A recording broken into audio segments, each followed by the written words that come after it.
I want to talk about Audrey Mackey. Now, she is the cousin to Spencer and Monique. She's the one that organized the GoFundMe. So the family has made a statement. Let me pull this up for you. So the GoFundMe is for the children. They are fundraising because the children are now orphans. So this is Audrey Tepe Mackey. She is a cousin to Spencer and Monique, and she said, "Our family is devastated by the tragedy and senseless loss of Spencer and Monique Tepe. They were extraordinary people whose lives were filled with love, joy, and deep connection to others. Their presence was as big as their heart. Monique's charm and infectious smile lit up every room.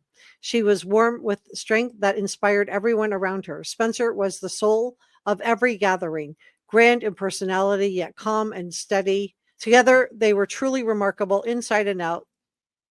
They were a solid pair with a bright future. They were the proud parents of two beautiful children, and every day they showed up with unwavering loss and devotion to their family.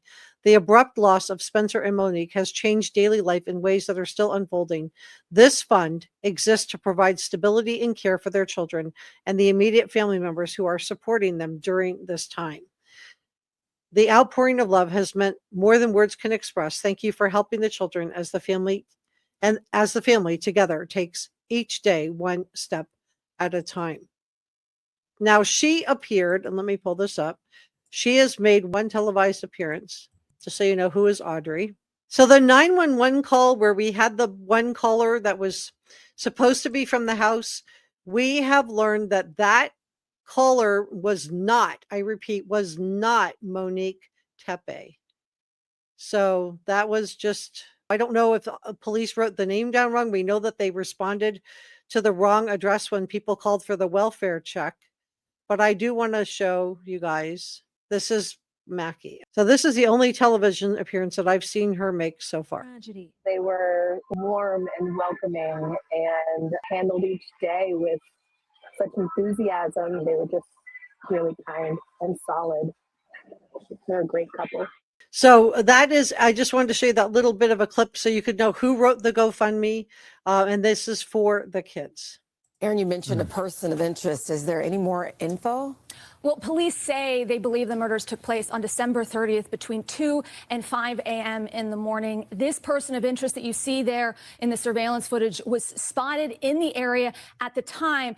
Originally, I was pretty sure that the person of interest was going to be, thought maybe the person of interest was going to be a male. But the more I'm like about it, and I'm just curious to get your opinion on this, I think this person might have been a female or a male. I think it could be either one. The reason I think this is that we have seems to be the target. By most experts agree that they think that Spencer was the target. He was fired upon multiple times, sustained multiple shots to him. And Monique, in contrast, only had one. So either A, was fighting back, or B, he was the target. And they just happened to be a witness and in the way, kind of what we saw in the Brian Kohlberger case, right? Where I think Ethan was not probably the intended target, but he was in the wrong place at the wrong time. So let's talk about the police chief, because speaking out, and people are wondering, was everybody calling on 911? Why not just call the police on a direct line? Why were they dialing 911 for this welfare check? Did they know that there was something wrong?